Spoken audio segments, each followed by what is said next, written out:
morning. Hello and welcome to another stream. We're back. We got transfer news. We got stuff going on. I got a new mic. So let me know. I got a new mic. I think it's going to sound better. It will also be less susceptible to like when I touch it, it would like boom. Or if I touch my desk or if I type or I click, you shouldn't hear it as much, but you should hear me just fine. But if I'm too quiet or I sound weird, let me know and we can fix it at some point.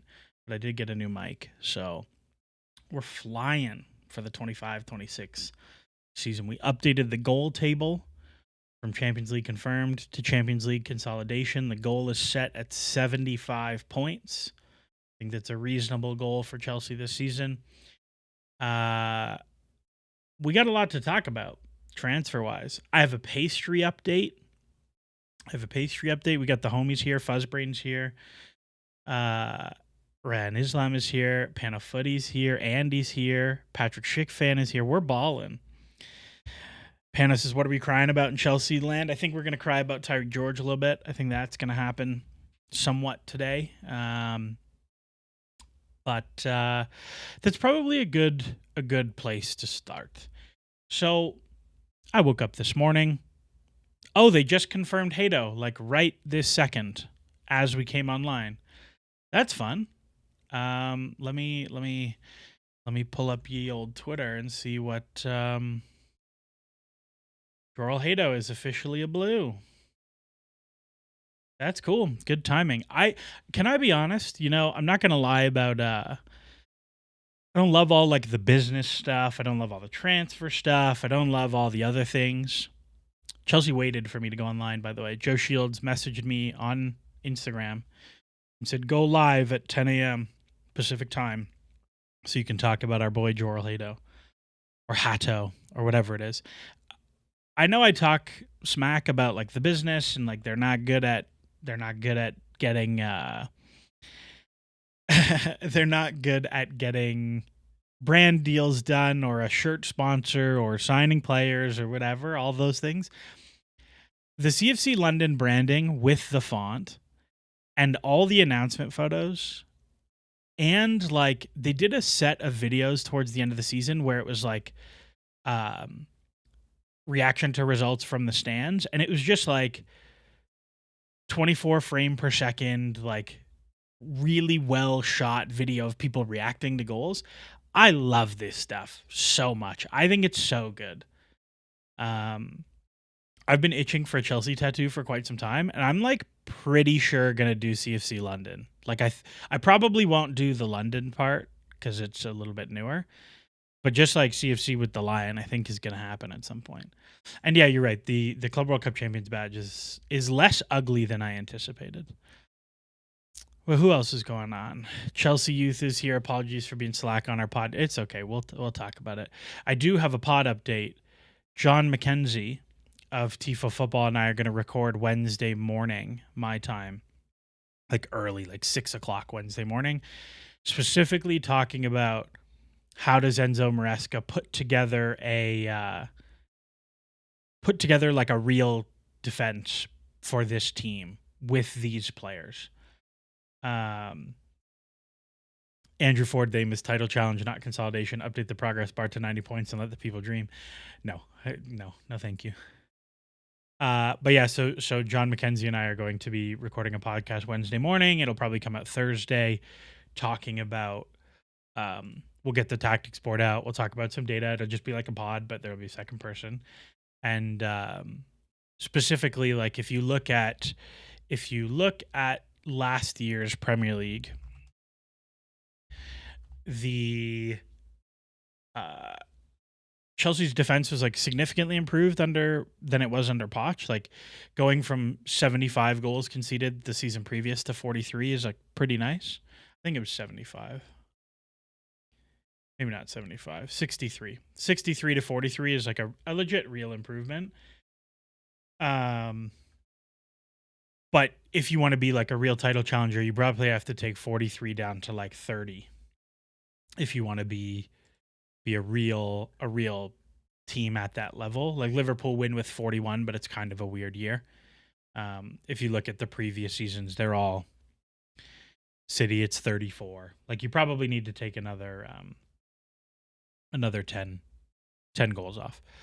But Jon is like excellent. His in possession or out of possession stuff is really, really good. I think he has like a really good grasp of the pros and cons and the trade-offs you have to make in terms of trading, in terms of pressing rather. That I think there's a really good conversation to have there. So I'm really excited for that one. Will Farrell is here, longtime listener, first time caller. That's cool. Welcome, Will.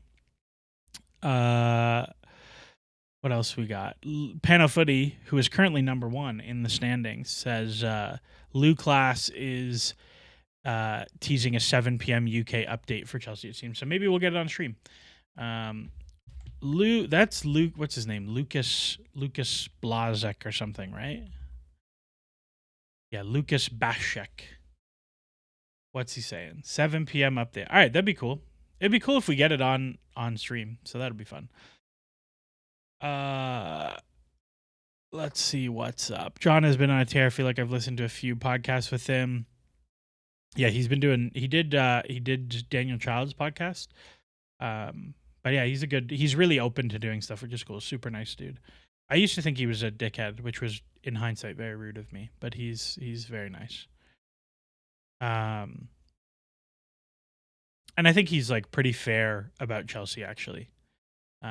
He is a Leeds fan, unfortunately, but I think he's pretty fair about Chelsea, which I think is a good place to be. But yeah, I'm excited for that because Jon is super bright about out of possession stuff, and people don't talk about it. We always talk about 3-2-5 and Xavi Simons and Cole Palmer and all this stuff, but like you actually have to defend too. And I think that's going to be. I think Chelsea have enough good players in possession; they'll just figure stuff out. But out of possession, it's a real challenge. I think to make this team work defensively. So I mean, we should just talk about the main thing, the reason why we're all here today. I woke up this morning, Fabrizio Romano. Tyrique George wants to leave Chelsea this month with reduced game time, and Bundesliga clubs keen on signing him. Permanent move also possible. Chelsea prefer to keep George, but accept his desire for regular football. Leipzig and Gladbach among clubs keen. So that's interesting. However, last edited 7:36 a.m. When I saw the tweet, I saw the first one. I saw Tyrique George can leave Chelsea this month with the Bundesliga clubs keen on signing him. Understand permanent move also possible. Chelsea prefer to keep George, but accept his desire for regular football. And then it was edited to Tyrique George wants to leave. So I think you have to like think about what that means. So on one hand, I would be pretty surprised if the directors in Chelsea and Clear Lake and blah, blah, blah, blah, blah wanted to move Ty this summer. If you think about their approach to like moving players in and out, Chelsea don't really need to move people out yet. Or at least Tyrique George is not one of the players they need to move out. Like once Vega is done,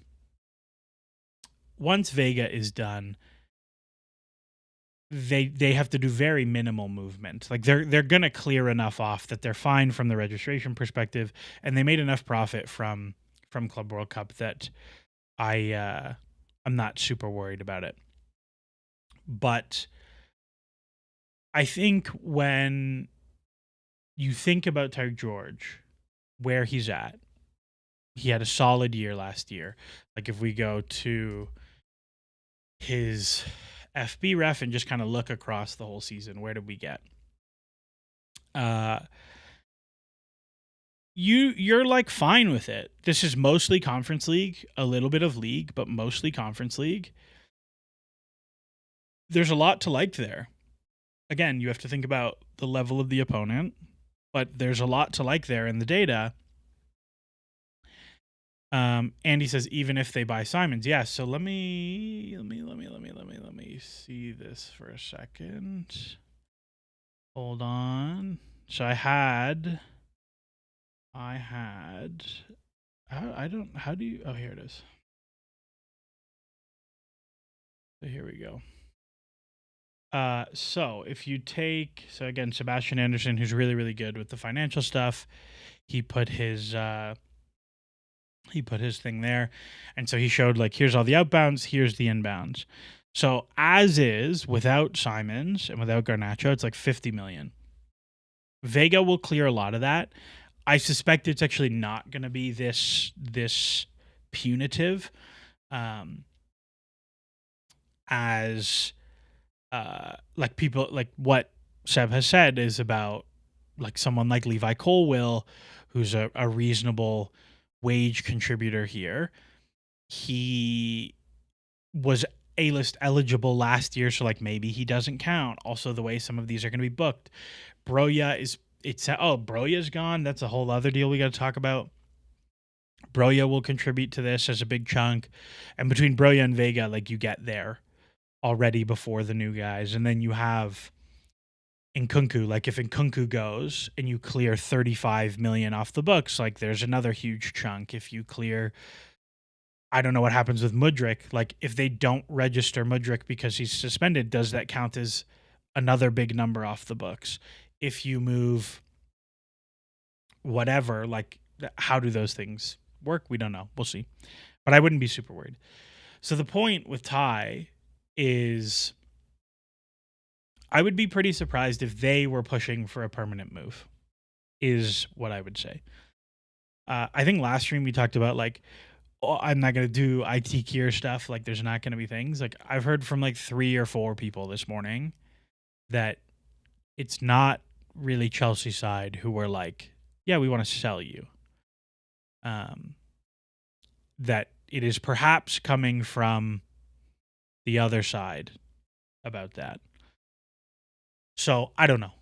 Again, I think you should be open to it, but to me, I don't think that's really the one that you want to do the permanent deal on. And I saw a couple people comparing to Omari Hutchinson. I think the thing with Omari Hutchinson, right, is like Omari had the loan. So when he got the loan out, he played and then did the thing to raise his value. Like Tyrique George hasn't had that. He's played 1,000 minutes or whatever.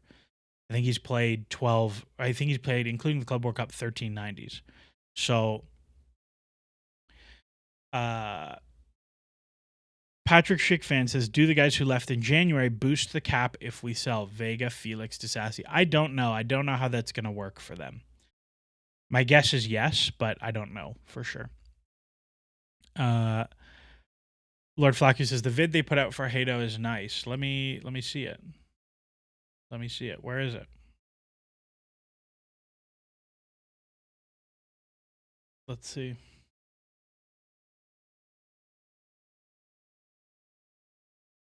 That's pretty cool. It's very TikTok-y music, though. You guys can't hear the music. That's okay. See, I think these are like really nice, like Instagram shorts or whatever. Like you put this out on Instagram and it's like, oh, that's cool. But that's, I think, fine. Pano Footy says, think Chelsea were very right to sell him too, and likely will get a nice sell on if he gets the move to Brentford for Omari. I'm surprised Brentford are into Omari. They must be evaluating that like Ipswich were terrible, and if you put him in a real team, there's more there. Because I was not particularly impressed with him last season. Roshan Suresh says, the thing about selling Tyrique George this summer, Chelsea don't have very many attackers that are sub 30 million book value to move in future windows for large profits. It's just Jackson, and even he might leave. I don't think that's true, though. If you look at, let me find something for 1 second, because the bass man or bass man, I never know which it is, even though he used to say in his bio which it was, sent me a link. Where did he put it? Here it is. This is the one. Done. Okay, so there is what I was looking for. This has the like massive squad with everybody in it. Pana says, and Cucu can't have much more than 30 million left on the books. And Cucu has 26 left on the books. No, 35. I lied. But he's 26 in wages. Bass. Richard Bates is Bass, like Barce. I don't know what Barce is, but sure. So I think if you're talking about young attackers that they have upside on to move, I think you're looking at guys like Delap probably has upside. Probably making a lot of money, but he has upside. Jackson has upside to move. Guiu has a lot of upside to move. Datro Fofana is what he is. Gittens and Mudryk are what they are. Willian Estevao has upside to move, for sure. And then it's Kendry Paez, I think, is it, in terms of young attackers with upside. I suspect we will find out before the end of the window that Emmanuel Omega is done. I think that will happen, and it will be a next summer move. That would be my prediction, but we'll see on that front. But on Tyrique George, like, it's a weird one to evaluate because you look at his season, and if you go all competitions and you look at kind of what he did in the Conference League, 8.5 90s, 1 goal, 2 assists. He probably should have had 2 goals, 3 assists. That underlines are I think that's like pretty good. Now, you have to be somewhat realistic about the matches he actually played in the Conference League. Like, you have 2 legs against Djurgården where he was pretty good. You have Legia Warsaw where I thought he was pretty good the first game, not great the second game. You have Copenhagen in the knockouts. Like, these are real teams, right? But the output is not huge. Like, the high output is like Astana and Shamrock Rovers and Noah. It's like, okay, actually, speaking of Noah, I don't think I showed this on stream. I have a Noah scarf now. A friend of mine was living in Armenia, and he got me a Noah scarf. I can't remember if I showed this on stream or not, but it's going to go up on my big scarf wall. So that will go there. Football Vars has no word on Anselmino. Yeah, we'll see what happens with Anselmino, but he's not a young attacker with upside. So I think you look at this season for Tyrique George, and like, it's fine. I think it was an okay season. I don't think he progressed quite as much as I hoped him to be honest with you. Like, I was hoping for more. I was also hoping he would play a little bit more, but I think 1290s is a totally reasonable number for him to play. And I think coming into the season, like, one of the things that we all talked about, and we talked about this with Josh, is that, like, it was going to be really hard to get him minutes this year. And so for him, like, I thought this year was going to be a lone year 100% all the time. I expected it would be like a high-end championship team. But I think the thing with Tyrique is, like, physically he needs a lot of development. A lot of development. Andy says, what about Quenda? Quenda is also a very high upside young player, but he costs like 50 million. So it's there's not a lot of sale upside on that move.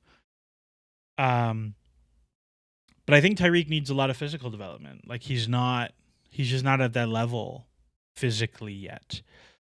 But so to me, the thing I look at though is, like, he is good enough technically already that if you give him a season and he gets on, like, the Bayern Munich weight plan, like Goretzka or Musiala, next year he's going to be really good. So why would you limit your upside by selling him permanently now? I don't know. I would bet you pretty significantly that by the end of the window, he moves on a loan, not a permanent, because Chelsea want a big number and teams aren't ready to pay a big number for him yet. That would be my formal guess of what happens with him. Ryanism says Ryan from the dev squad. That's Ryan Kavuma McQueen. Seems to have developed physically. Yeah, a lot of people are really excited about him. And he seems to be pretty good. But I like Tyrique. I think he's a good player. I think there's a lot of upside there. I think he needs a lot of physical work. And that's okay. I think that's fine. I would not be itching to do the deal permanently, but there are permanent moves that I wouldn't be super upset about. Some of this comes back to what I asked on Blue Sky when Gittens was signed. Do you think Ty is a year away from being Gittens or thereabouts? And if so, why Gittens? Yeah, and this was from Chelsea Youth. This is my thing with Ty, is like, could Ty realistically do what Gittens did in the Bundesliga last year, next year? Maybe. I think I think right now he is a much worse athlete than Gittens is. Like, Gittens is significantly faster than Tyrique is.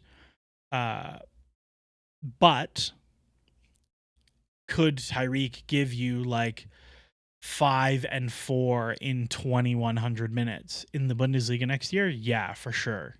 100% he could. And so that's where I look at, is Ty ready to play for Chelsea seriously right now with no Conference League, Premier League plus Champions League games, and like some early cup games who you never know who you're going to get? I don't think so, big time. Not that I think big time, but like, I think it would be hard for him to get a significant number of minutes. I think it's going to be hard for Josh to get a significant number of minutes, who I think is way further along than Tyrique as a prospect. But do I think in a year Ty could be Gittens? Like, not next season, or could be better than Gittens? Yeah, 100% I do. 100% I do. That's why I probably would not do this as a permanent deal. Like, my number to give up the potential upside on Tyrique is very high. Like, a deal I think about often, just hypothetically, is the Hudson-Odoi move to Bayern Munich that was £70 million allegedly. And how it was like, oh no, like that was a crazy fee and blah blah blah blah blah. And I think that with like that deal, that was priced adequately to eat the upside. It wasn't at the time, because at the time the market was crazy. Every really good winger was £100 million. But I think now you look back at that, and like, if someone offered, let's say someone offered £70 million for Josh, right? Because I would say Josh is probably a similar tier of prospect to Hudson-Odoi. I would probably take 70 million. Like, there's enough uncertainty for a 20-year-old that I would like, you've priced it adequately for me to give up my upside risk. I think at 20 million for Tyrique, I don't. Seb Anderson is here. Seb, we were just looking at your tweets, which is fun. And Chelsea Youth says, for what it's worth, I think Tyrique has more physical dynamism than he showed last year and will eventually showcase that. The breakthrough season is really hard to find the adjustment. I 1,000% agree with that. And Bad Rabbits brought up, I think it's worth mentioning the caveat that his minutes last year were all over the attack. He's not a striker, and I think the stats reflect that. 100% true that he kind of got shunted all over the place, sometimes right, sometimes left, a few minutes as a 9. I kind of always thought he looked better on the right than on the left at senior level, which is unusual, so it doesn't hold that much water to me as a real argument. But I think it's fair. I think, again, we'll see what happens. I would be pretty surprised if it was sold, because my guess is Chelsea's number to move him permanently is pretty big. Like, I don't think it is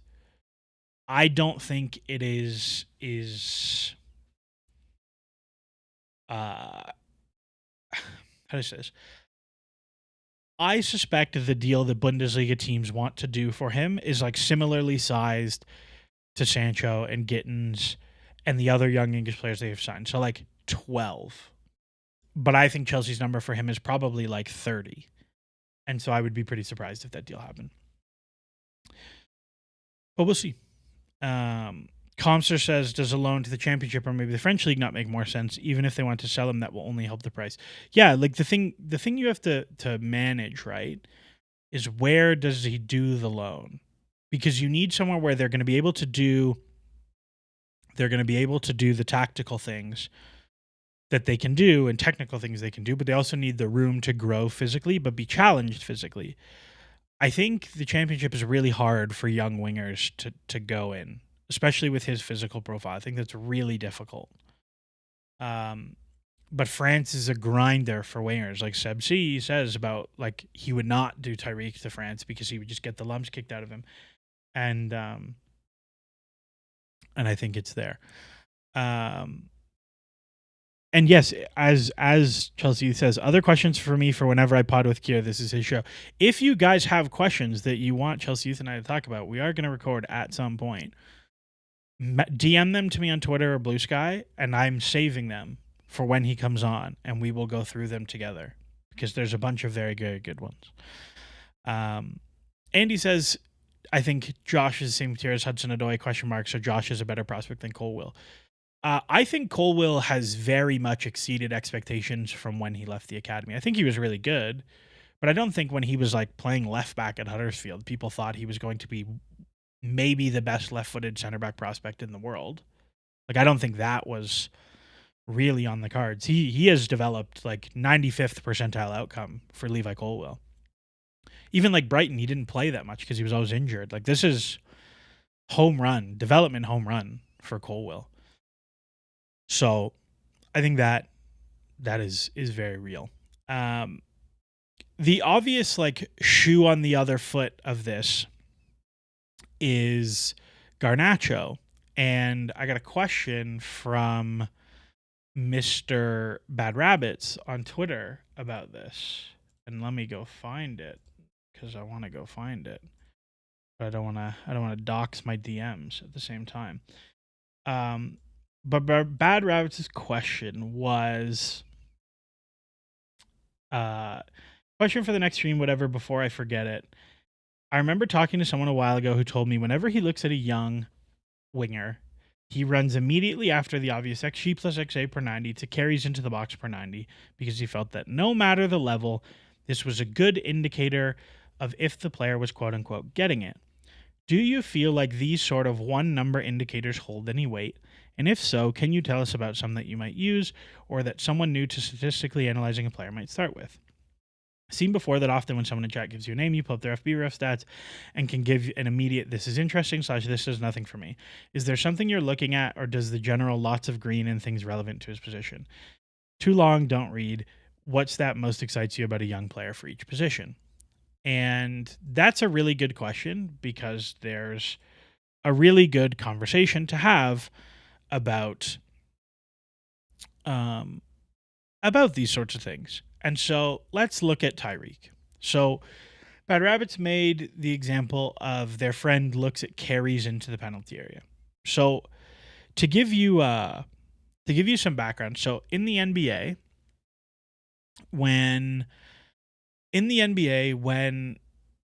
scouts are using data to analyze prospects out of college or young pro leagues and their translation up to the Premier League, one of the things you will hear repeatedly is people looking at something called steal rate, which is the number of opposition possessions that get stolen by this player as a percentage.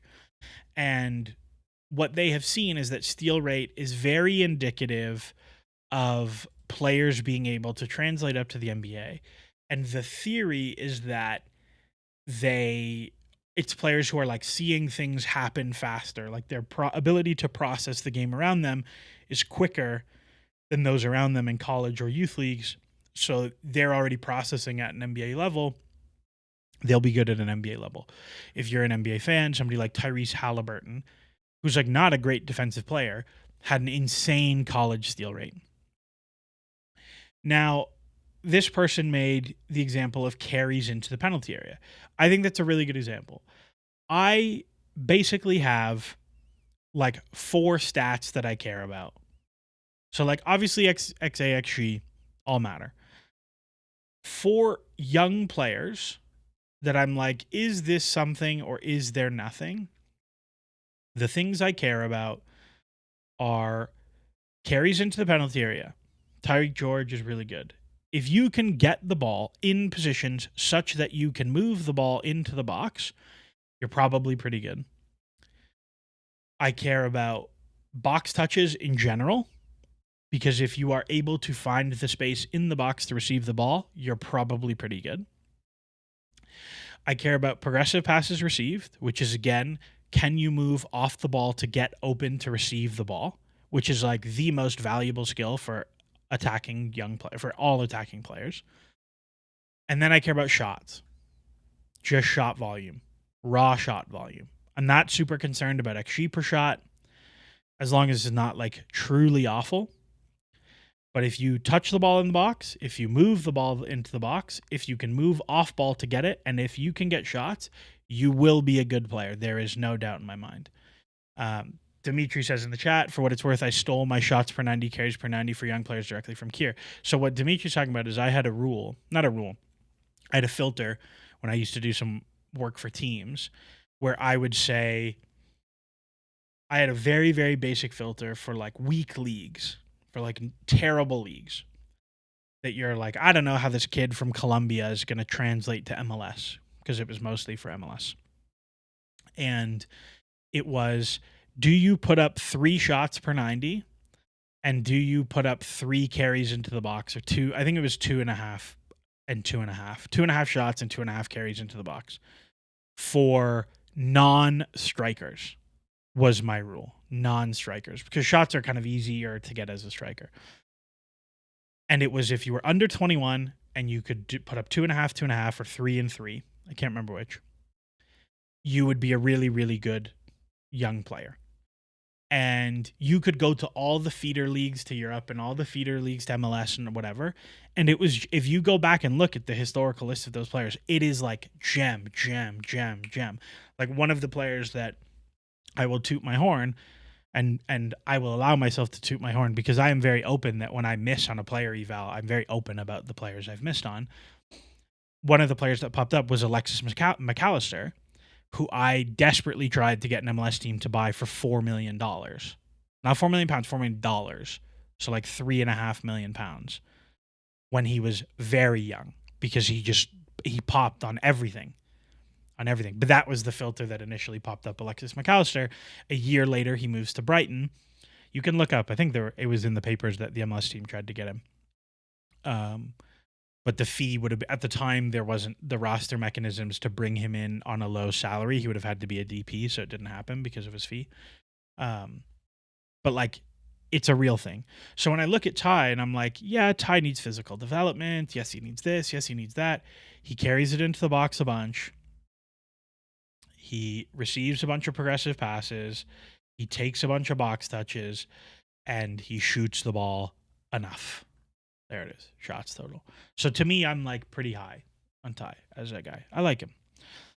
If you did those same filters now, who pops out on the stat? You can go look. There's lots. It's all on FBref. You can go find whoever you want. But that's there. Now, the flip side of this is that obviously there's a lot of talking about Garnacho. And there's a lot of questions about Garnacho. Oh, Garnacho seems to be pretty good at these things too. What does Garnacho do as a winger that Jackson can't? Well, mostly play as a winger for number one. And if we were to use Garnacho as an example, how do you extrapolate? So if we look at Garnacho last season, 3.5 shots, love that. That's a lot of shots. It's really hard to take that many shots and be not good at soccer. Even if your XG per shot is not super high, like his is about average, right? His non-penalty expected goals percentage or percentile rank is below his shots rank. So he is a below average shooter. You can do the math. But still, a lot of shots. And that's good. Progressive passes received, really high. That means he is moving off the ball to create space for himself and for others. Really valuable. The XG and the XA stuff are all fine. Like his XAG, which is like the traditional XA. Opt to have XAG and XA, and it's the dumbest thing ever. The one you care about is XAG. Don't worry about it. And then his dribbling stuff, very high progressive carries, very high carries into the penalty area. And his box touches are very high. Now think about this. If you want to compare Garnacho to Tyrique George, which I think is a fair exercise to do. Garnacho is a lot older. He's a lot more experienced. All those things are cool. Fine. Tyrique George had like similar carries into the penalty area, similar box touches, similar progressive passes received, fewer shots, more creative stuff as a passer. But he's doing it against Conference League teams. And for a really, really, really talented Chelsea team compared to very weak teams. Garnacho is doing this in the Premier League and in the Europa League against pretty good teams with legit garbage around him. Like just hot, sweaty, like stinky refuse around him. Like truly horrific Premier League talent. Truly horrific Premier League talent. Like not a good team. Like from like October on, actually they ticked up a little bit at the end, but from like October on, they were like genuinely one of the worst teams in the Premier League. Not just having a bad year, like actually terrible. And he does this every year. Like this is what Garnacho's profile looks like every year. And so people are going to look and be like, oh, well, he only put up 8 in 24 last year. And it's like, yeah, but a lot of that is like he got 2 assists from 5. He scored 6 from 7. He's maybe a slightly below average finisher, but I don't think that's probably true. Like that's okay. You look, the last season United were like okay. His numbers were very good. Very, very, very good. And so I look at that and I am just like so not worried at all. Like I think Garnacho is like so obviously a success of a transfer if it happens. And I think Chelsea, by the way, I will absolutely credit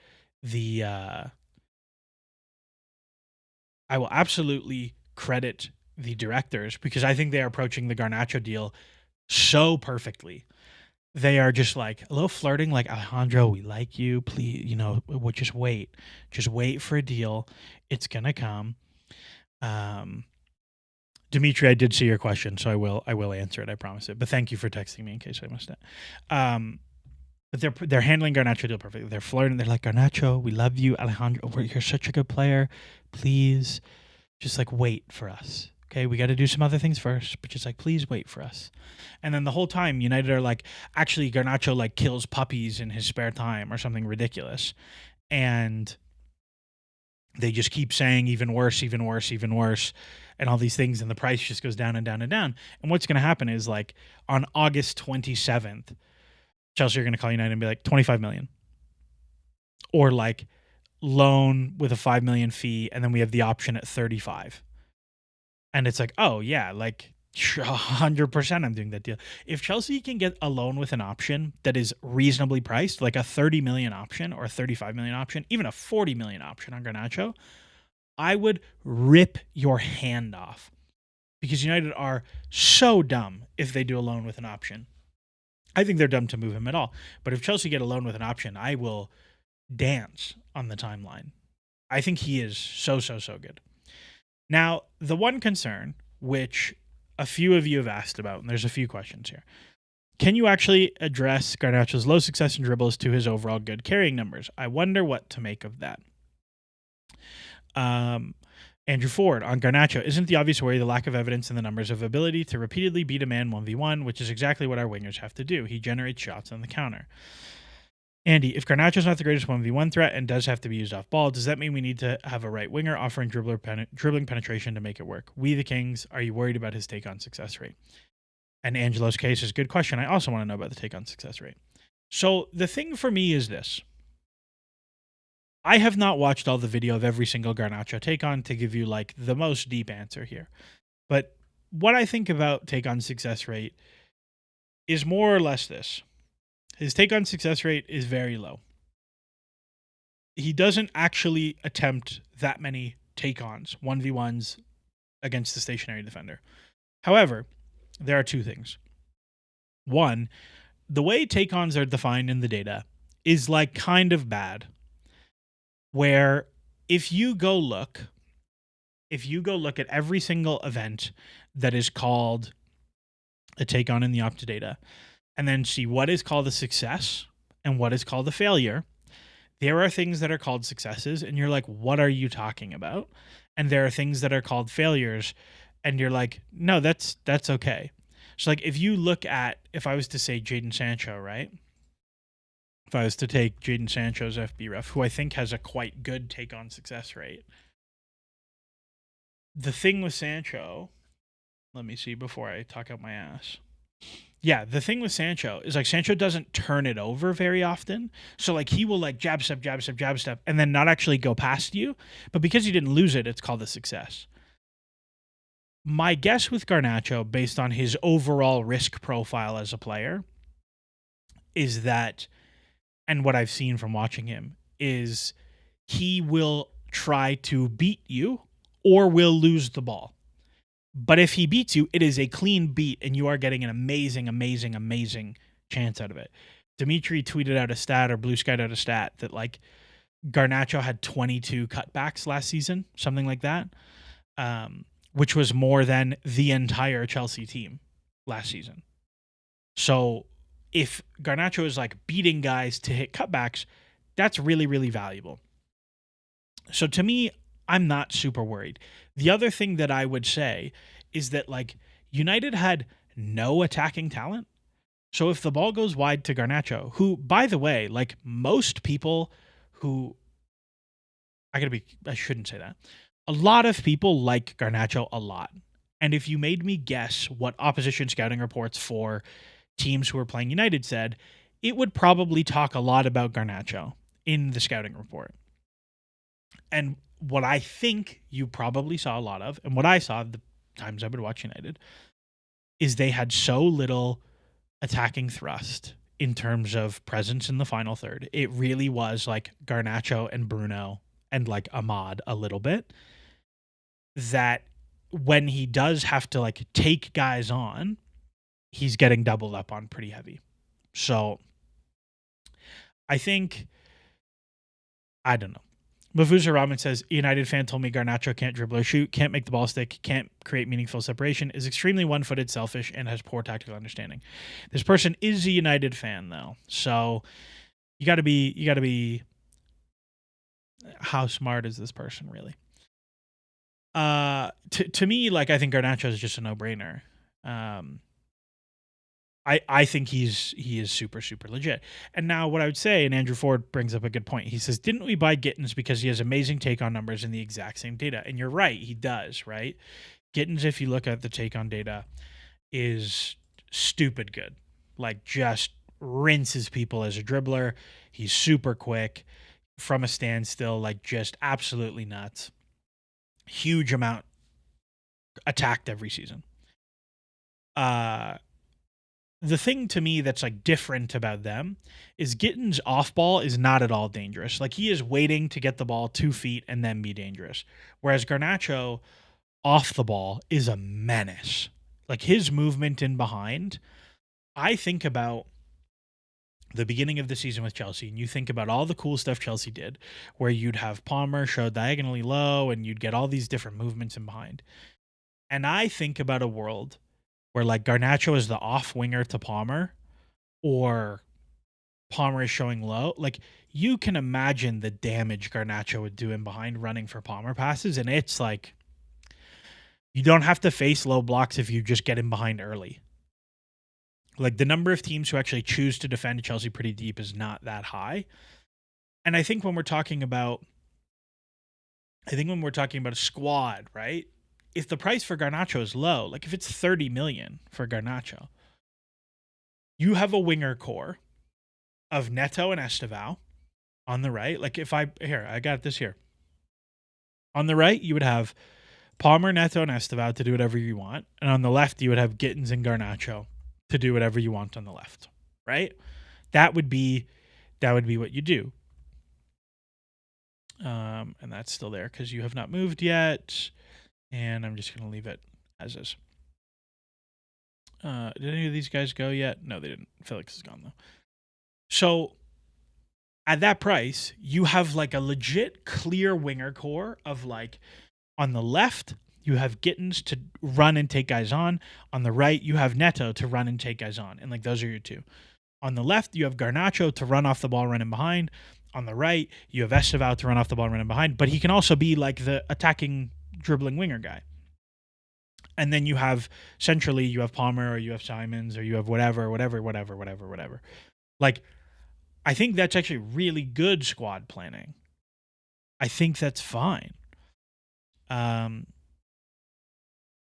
Pedro is missing from the depth chart. Yeah, he is. Yes, he is. Thank you. Because I had Muka here. Yeah. And then if you want to be even like crazier, you can do whatever you want with that. Yeah, because I had Muka there. Thank you for that. Because we got lost last time. So I think like it makes sense as a group of guys, to be honest with you. Neto taking guys on and failing badly. I think Neto's like fine at dribbling past guys. I don't think he's amazing, but I think he's fine. It's a little low. Neto kind of grew on me. I don't like him, but you could do worse. Yeah, not super great. There we go. Neto's even worse than Garnacho. What are we complaining about? Even worse. Get rid of Neto, man. But I think Pano Footy makes a good point here. We have too many ball to feet guys. You can't break down low blocks with passing as best as possible without good movement. I think the big thing with Garnacho is like he does not need the ball to be good. It's the same reason Jackson is really valuable to this Chelsea team, I think. You need dudes who do stuff without the ball. Like not everyone can have the ball. There's only one of them.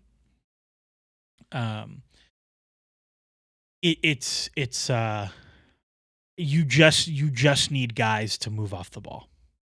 You just need guys to be dangerous off-ball runners all the time.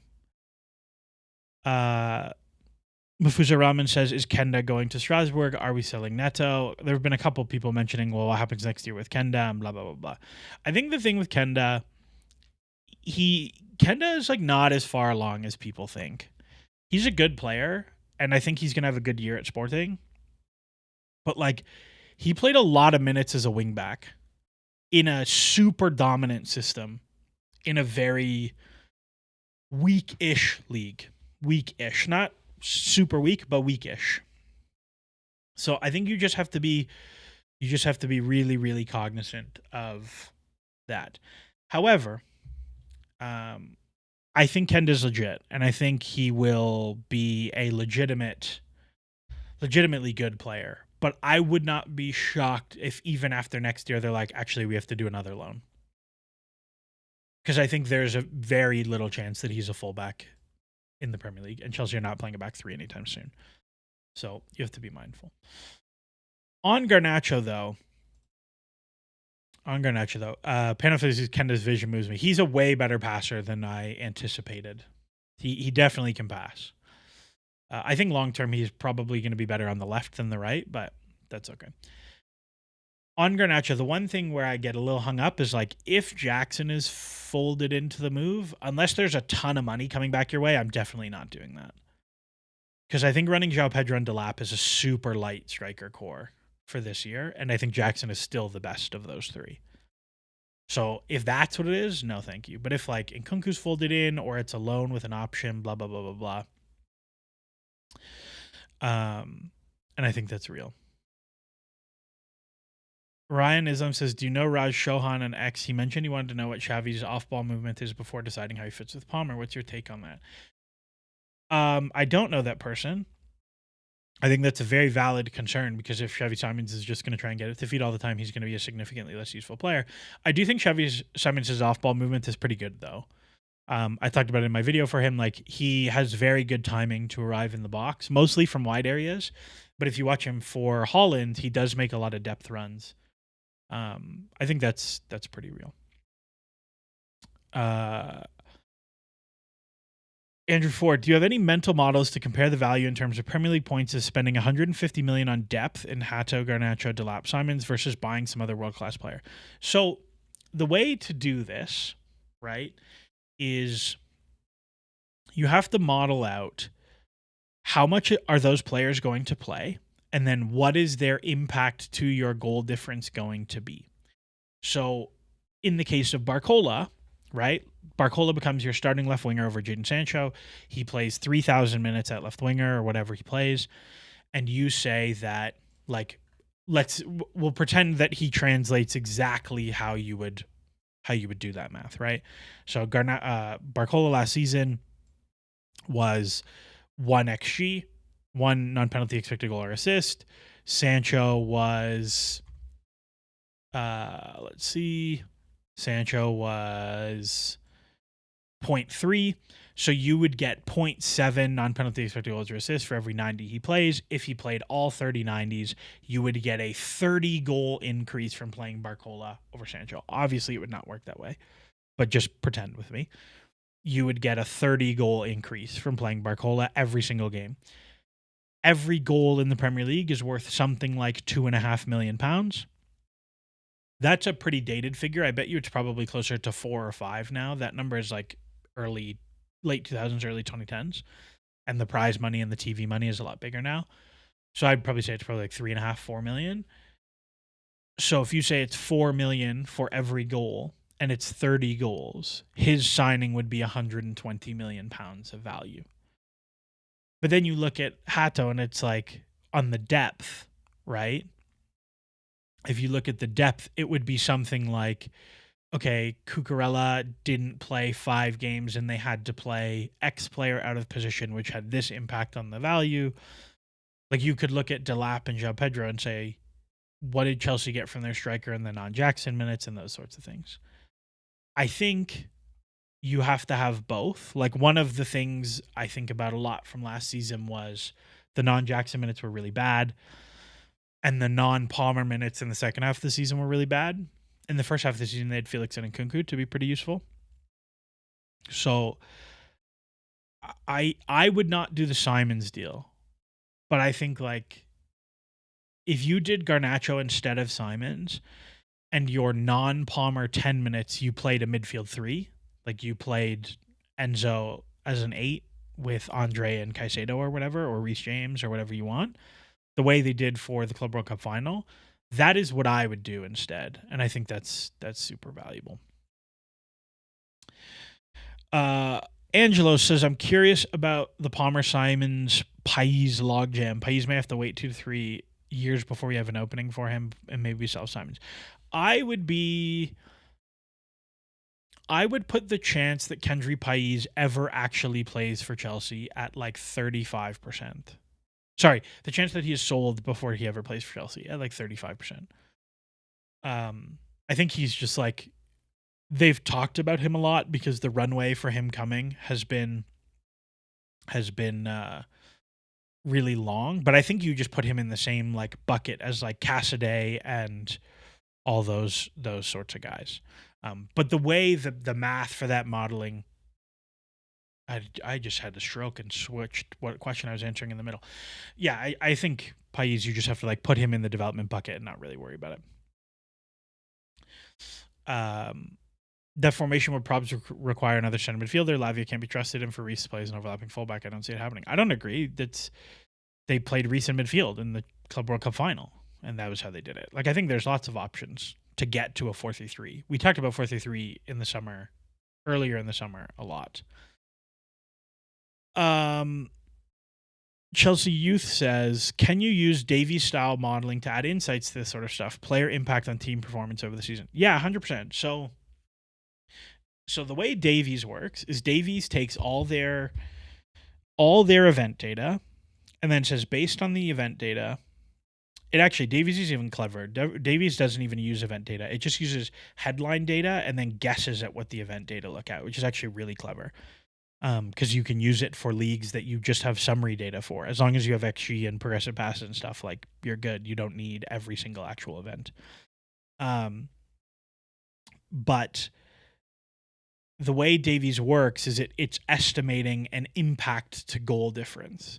And what we have seen is that like G+, which is our model, the American model, is tracks with goal difference at like 0.75, something like that. And it's mostly because of defending where it gets a little bit messy. And so when I do my points modeling for the season, I basically look at these players are going to play this many minutes and this is what their contribution to goal difference is going to be in the minutes they play. And then I'm going to take that number and I'm going to mix it with the betting markets and then use that to get me a better number. And so what we see is like, if you use those Davies style modeling, we have seen, at least in MLS, and I have seen some in the Premier League, that it tracks team performance better than any other metric.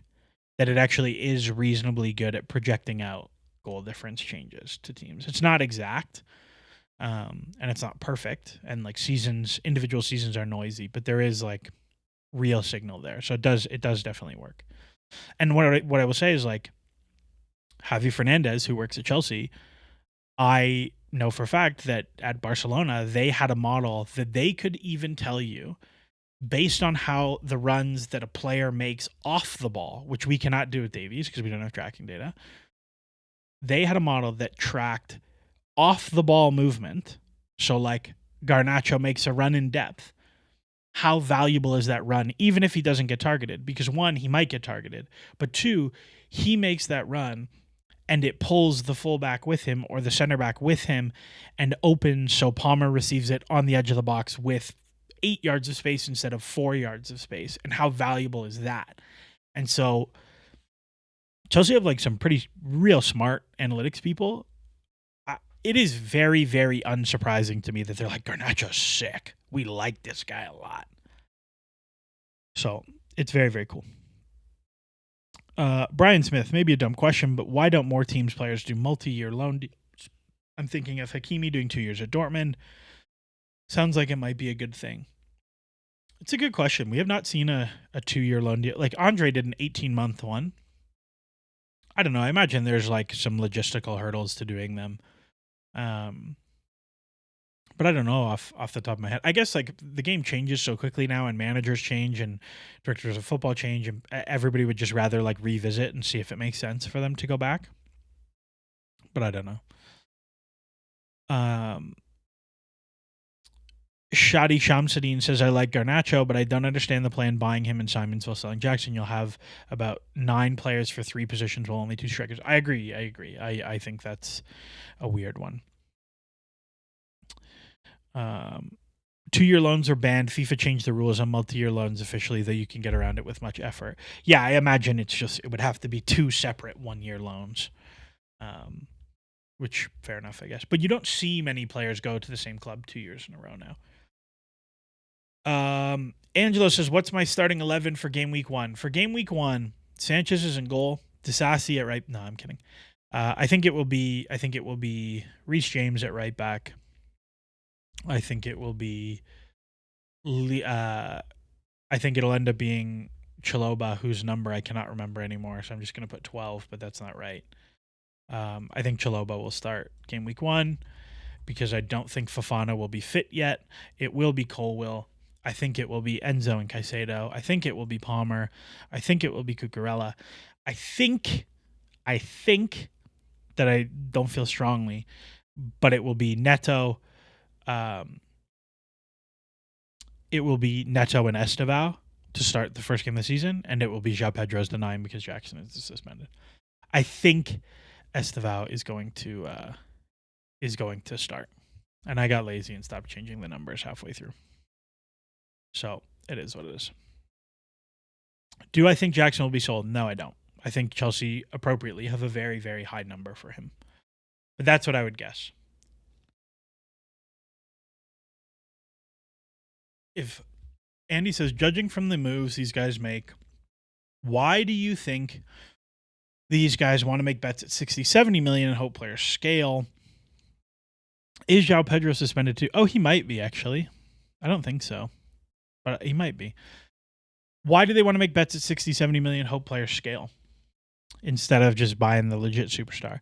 The answer to that lies with one number, and it's this one: the wages. You can get a 60, 70 million guy on $100,000 a week, no problem. You cannot get a £100 million guy on $100,000 a week. They're coming on 250, 300, and they don't move. they don't move. It's the wages. The wages is the whole thing. They would much rather get guys in for a big fee but low wages, because, and I think I'm not going to say they're right. But I think there is something to the idea that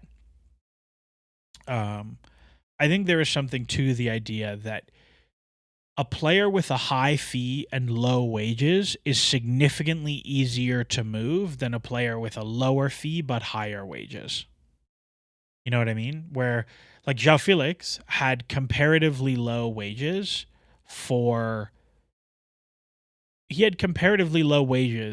his fee, and they were able to get out of his fee because his wages were easy and because he went to Saudi. But like Raheem Sterling is worth 0 and they cannot move him because his wages are so high. So if you buy superstar winger X and they miss, because like the reality is like 40% of transfers miss and it's not your fault. Like Rodrigo, I look at Rodrigo and I think correctly all of the Premier League teams are like, oh my God, we are not okay with the risk on Rodrigo. I think very correctly. They don't want to pay $75 million and they don't want to pay him $300,000 a week because he makes a huge amount of money for Real Madrid. Like, you're just, you don't, because, and if he doesn't hit, like, what are you going to do? So I think that's a tough one. Lord Flacco says, I said Isak was a dream signing. Would I be interested in a Jackson plus money swap for Isak? Yeah, probably. It would depend on how much money and what Isak's wages were. But I think like Isak is really good. So I would at least have a call about it. I don't know if I would do it, but I would have a call. Sorry, I know Donnarumma won't happen because he won't fit into our wage structure. Would you take him if it were realistic? His distribution looks like a real issue. No, this is the thing. Like, he doesn't come for crosses and he can't play with his feet. And you look at Donnarumma historically, the shot stopping numbers are not that good. Like, he has one mega season, and the rest is like, he's probably about average. Like, I'd be very weary.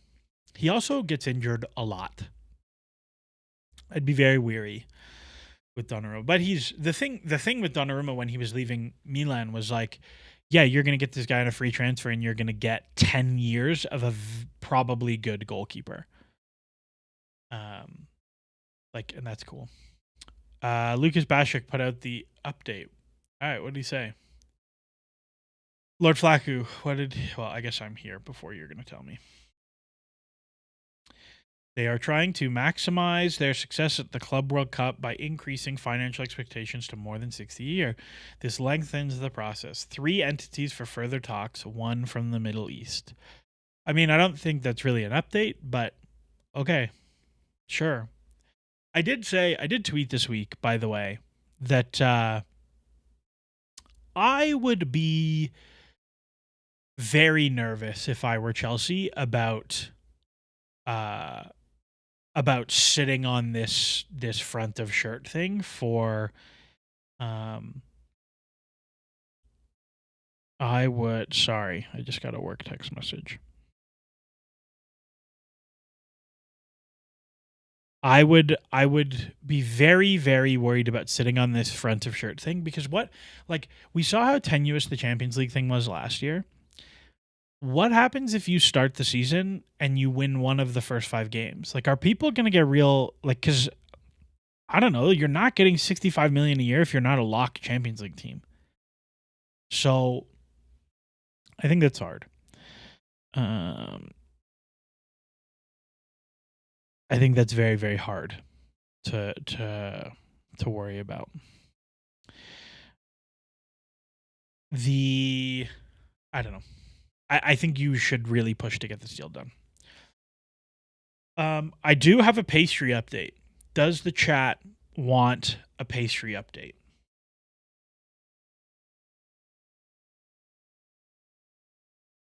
That is my question. Does the chat want a Pastry update? because I'm not going to lie to you, I got some banger pastry updates. Shreyas Romani, are you concerned that Real Madrid might do the don't sign a contract extension, we'll sign you in a couple of years thing with Cucurella? That's a tough one. Okay. Pastry update is a yes. So we're from Beloveds. And in the box, we have today what is called a Supreme. It is a Biscoff Supreme. So if you look, I actually brought the pastries on stream just for you guys. It is a croissant. Oh, fuck. It is a croissant, basically, but turned into a puck, and it has a Biscoff cookie and Biscoff, like, cookie cream inside. Cookie butter, whatever it's called, inside. So that is what is waiting for me post-stream, is a Biscoff Supreme. I also have, because I have a friend going to come over later, I also have a more pretty-looking one. I have a strawberry and lemon curd Danish. Strawberry and lemon curd Danish that will be served later as well. So that is what is on the stream, the pastry update. Did I get enough for chat? Of course. Of course I did. Hey, if anybody finds themselves in Lake Tahoe, you know where to find me. Hit me up with the DMs, and I will happily buy somebody a pastry if they find themselves in Lake Tahoe. Yum. Head curd, lemon curd, absolutely. If we got Garnacho and Simons before the first game of the season, what's your starting lineup? Garnacho is a starter, in my opinion. I think he's better than Gittens. And he's very much a guy you need to do off-ball stuff. I think if you got Garnacho and you start João Pedro as a 9, there's some really fun things you can do there. But I think tremendously he's a starter. I do not think Simons is a starter, but we'll see.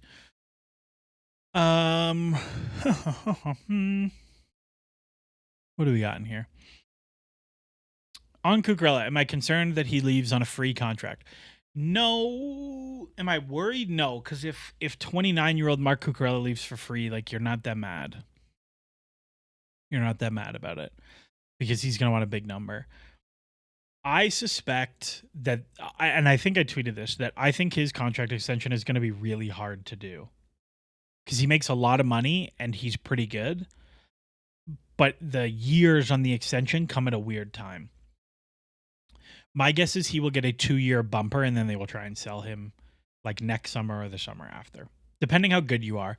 Because the thing with like, oh, we only want young players and we don't want players over 30 and blah, blah, blah. The thing with that, like the reason you do that is because like the decline of players over 30, right? But if you are a title challenger and a Champions League challenger, like you care less about future value, right? You care less about future value and the risk of decline because you want to win now. Like this is what Liverpool did with Salah and Van Dijk and Alisson, where they signed them all to very large but short-term contracts on the impression that like we just won the league and we're a realistic team to win the Champions League. Like, yes, Mo Salah, yes, you're 33 or whatever. We will pay you £350,000 a week for another 2 years because we think you're good now and we're not eating so much risk in the out years. So, like, I think they'll probably... I don't think they'll end up getting a Cucurella... I don't think they'll end up getting a Cucurella extension done this summer. And my guess is they will wait. And I would bet you if next summer he is still like, oh, very good. And also Chelsea put up like 84 points this year or something. Then you're talking about like, okay, we're fine with a suboptimal extension because he's good and he plays right now. So, and Chelsea Youth brings up a good point. A lot of his effectiveness came from a system which Chelsea notably moved away from. As a straight-up left back, he's significantly less valuable. Good, 100% for real. 100% real. Who could rival us for the Garnacho signing in the Premier League? I'm surprised Newcastle haven't sniffed. He feels very Newcastle-y. But I think, and I wondered if Liverpool might have a sniff post Diaz. But it sounds like they're doing other bigger fish. But I think that's it. Oh my God, Adam Durrani is here. No way. That's a throwback. For those who don't know, this is so funny. 10 years ago, maybe 10, Adam, you can tell me if it was 10 years ago. 10 years ago, I used to TA Adam in university physics. And him and his lab partner, whose name I can't remember, used to draw pictures of me and the other TA on their lab reports. Whoa, that's a throwback. Adam, I hope you're doing well. Yeah, I think Garnacho's a weird one, man. I don't know who else would move for him. Newcastle is one. I even Arsenal. Like, I look at Arsenal doing Madueke, and I'm like, Madueke for 55 or whatever it was, or Garnacho for 35. I'd probably do Garnacho if I was them at that price and like the left versus right thing. But that's just my feel. Zoa says, what are the chances that Quenda ends up at left back competing with Hato? I would be shocked if he ends up being a fullback here. Comster, do you play Fantasy Premier League draft? I have not played. I like make a team at the beginning of the year and then I don't touch it the rest of the year. I used to do a draft league with some guys, but I like lose interest in having to set my lineup, and then I'm like, I don't care anymore. What a funny little throwback. Someone mentioned Spurs. Spurs would be interesting. Bad Rabbits, it seems like Garnacho and Omari Hutchinson might end up going for similar fees, which is great. Yeah, like to me, that's insane. Like if you look at Garnacho's track record, and Garnacho definitely makes more money, right? So we have to factor the wages into the deal. But like Garnacho's younger and clearly better. And like Ipswich were not that much worse than United last year, which is a crazy thing to say out loud. Andy says, a year ago, didn't we think Jackson and Isak were comparable? Where did it go awry? Is that conversation over? 18 months ago, I was like, I would take Jackson over Isak. And I think Jackson has stagnated since then. And Isak has hit like a developmental ramp. And that's, I think, what it is. Arsenal needs someone who can raise their ceiling on the left wing. Garnacho. I think Garnacho does raise their ceiling, but that's just me. Because I think if Garnacho hits as a prospect, like if all he ever is what he is now, he's a good player, right? He's not amazing, but he's a good player. But he's 21.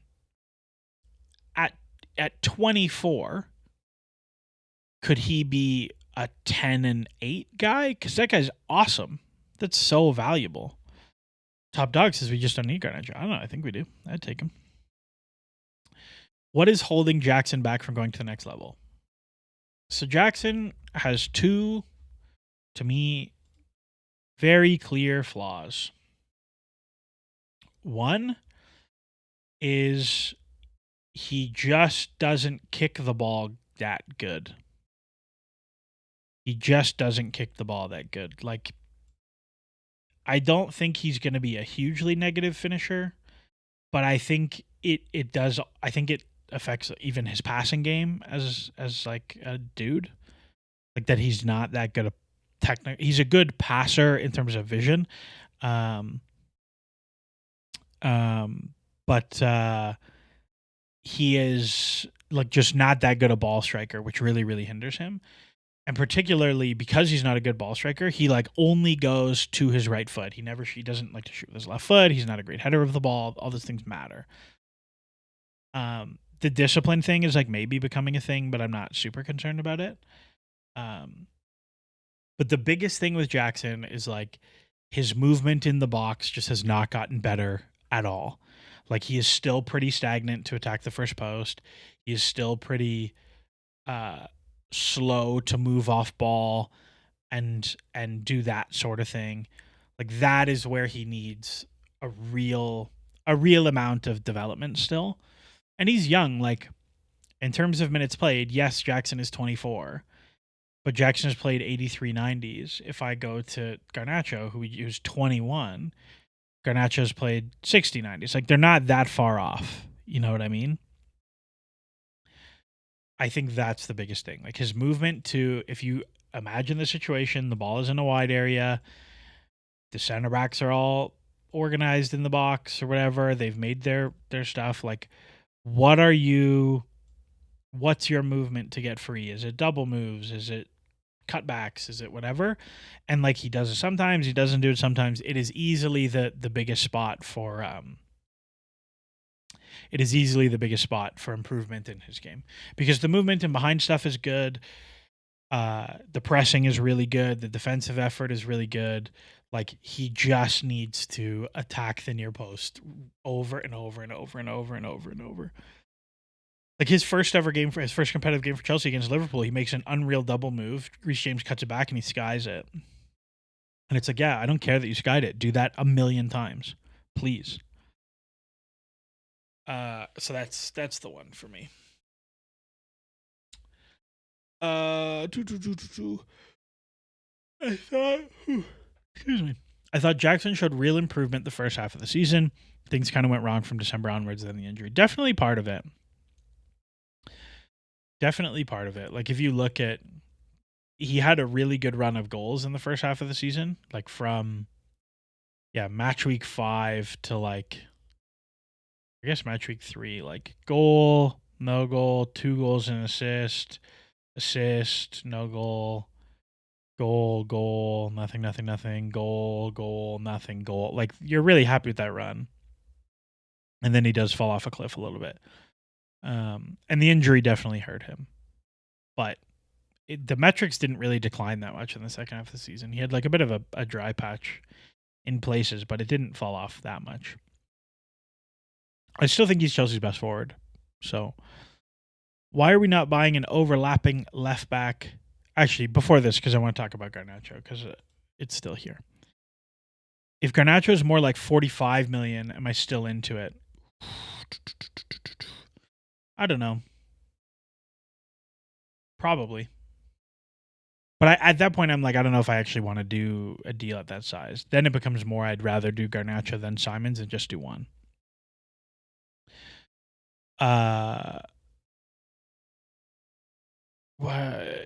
So Colin Cinder said, lock Garnacho in a room with Willie Issa every day for an hour after he gets here.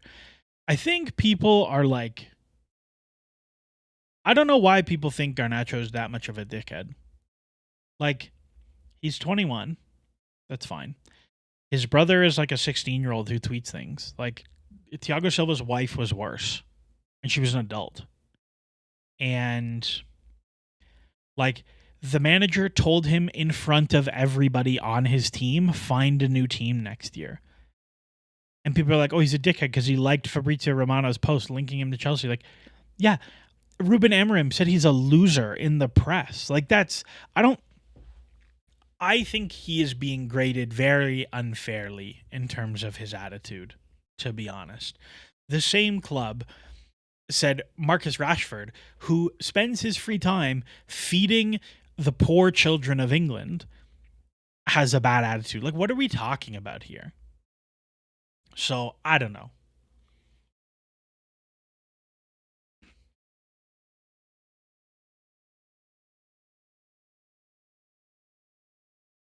I'm not super worried about his attitude.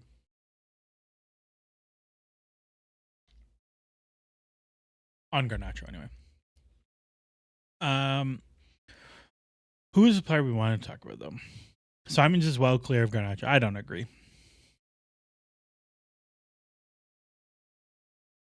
What about when he liked a tweet from the European lads slagging off Ten Hag when Ten Hag never threw him under the bus? I don't know. He's a kid. Teach him to not do dumb kid shit. Like, yes, Shaw makes the point. Sancho's supposed to have a bad attitude too, and then was fine at Chelsea. Like, it does seem kind of like a United problem. The fact that our fan base hates him tells him he'll slap you. And you get him for 32 million, and he's in 32 million FC with Diego Costa and all the other 32 millions, and he can't miss. Would I do any other transfer business except outgoings after Simons and Garnacho? No, I wouldn't. Unless like a really obvious opportunity comes up for I don't know, somebody. But yeah, also Barab says we have no idea what Ten Hag and Garnacho's relationship was. Ten Hag also told like Jadon Sancho to just like leave and go to Holland for 4 months.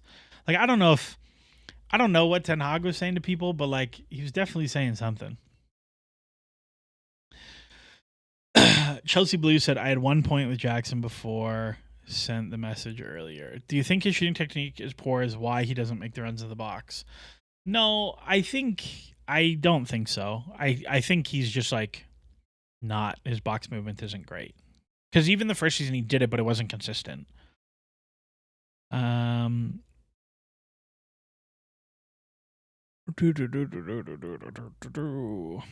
else we got in here? Clara, what do you think of Garnacho? Yeah, we just talked about it for like 20 minutes, so you can go back.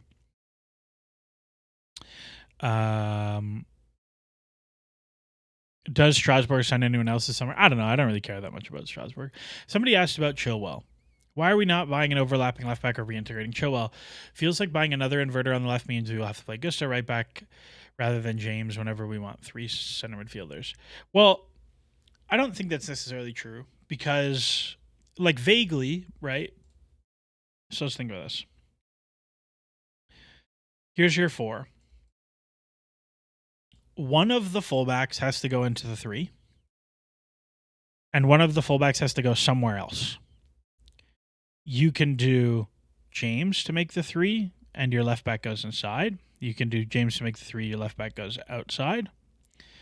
You can do your left back makes the 3, and your right back goes around. That's Gusto. Or you can do your left back makes the 3, your right back goes inside. That's James. Like, to me, what I suspect will happen predominantly is that you will see when it's Hato who plays, who I don't think is going to play a million games. I'd be very surprised if he cleared like 1590s. It would be like this, and then James goes into midfield, and you do whatever you want to do in here. That's what I would guess. And then if it's Gusto and Hato, then it's like this, right? And then you do whatever else you want with these players. If it's Cucurella, then like Cucurella can do the 3, he can do this, or he can do the wide one, and it's less useful, but you can do it. That's my guess on Cucurella. Cool.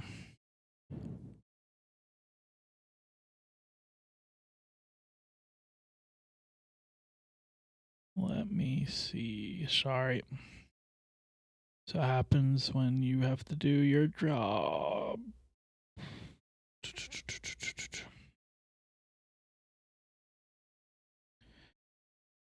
Okay. So that's I think is the thing. Is like you could go get that person. The reason it's not going to be Chilwell is because Chilwell can't run anymore and he makes a lot of money. So they're just going to try and get off of him. I think it's tough. Do you think the club has completely given up? Yeah, it's just that he's too broken now. I think he would still be really good. I think he would still be really good at that. I think he would be really good still, but he just can't play. He can't run. He can't move anymore. And I do think like it is a legitimate thing tactically that you have to plan for, that like he has to be up here in the build, because when he's deep in the build, he can't do it. He's not a good passer. And he's not like, he has no right foot. Like it's a thing to be mindful of. So that I think is tough. Andrew Ford, because James is never allowed to overlap, it's difficult to get Palmer plus 3 center mids in the team with him at right back unless you want Palmer hugging touchline or the left back overlaps. You're not wrong on that one, right? But I do think you can get to a situation like the other thing is the wingers aren't like stuck out here, right? The wingers aren't stuck out here. The even with Palmer wide, like he can be very impactful in central areas from wide. And you can have like if like Enzo is your right 8, like there is nothing wrong with Palmer driving inside and Enzo filling wide. Like that's okay. That's totally okay. Right? I don't think if Palmer starts as the winger, he is glued wide, and that is a problem. So I don't know. Do I think Hato will bench Cucu? No. Is Jackson's movement a coaching thing? I think Jackson was inhibited by tactics. I think Jackson plays better in transition. That for sure is true. But I don't know if that's inhibited, right? Like this, I actually want to talk about that specific comment. Not because this person, not because Zoa like deserves berating or anything. But like this happens a lot about I wish I knew how to like highlight a comment on OBS, but I don't know how to do that. So one day I'll learn. So maybe it's a coaching thing. I think Jackson was inhibited by tactics last season. And you see this a lot where people are like, Maresca did not platform this player appropriately. And the reality is, the goal of the coach is not to platform specific players. The goal of the coach is to win as many games as possible. And it actually doesn't matter at all who gets you the wins. It doesn't matter. Yes, certain players should be platformed because they give you the best chance to win. But like, if you think tactically, I'm going to like take Pedro Neto. Pedro Neto wants to play on the right. His output is better on the right than the left or whatever. It's not, but pretend it is. But you know the team is better when Palmer is on the right and Neto is on the left. Because Palmer is better on the right than he is on the way better on the right than he is on the left. So you end up with Neto left, Palmer right, or whatever. Neto has a bad season because he can do it. Palmer has a great season. The team finishes great. Oh, he didn't platform Neto. It's not the point, right? Like, that's not the goal of this. So Chelsea played less transitionally last year. Yeah, 100%. Jackson had a worst year. Also 100%. Like Jackson went from 14 goals, 5 assists to 10 goals, 5 assists. Most of that's playing time, but fine. Chelsea conceded 20 fewer goals. So just pretend Jackson scored 30 goals, if that's what makes you feel better. That's the point here. Chelsea Blue, I must say you're one of the best Chelsea creators, proper football talk here. Thank you. Roshan Suresh, my guess is Fofana and James pretty much never played together unless Maresca does James left center back on occasion, so that Fofana is never CCB. I think Fofana will spend some time at center back and just won't touch the ball.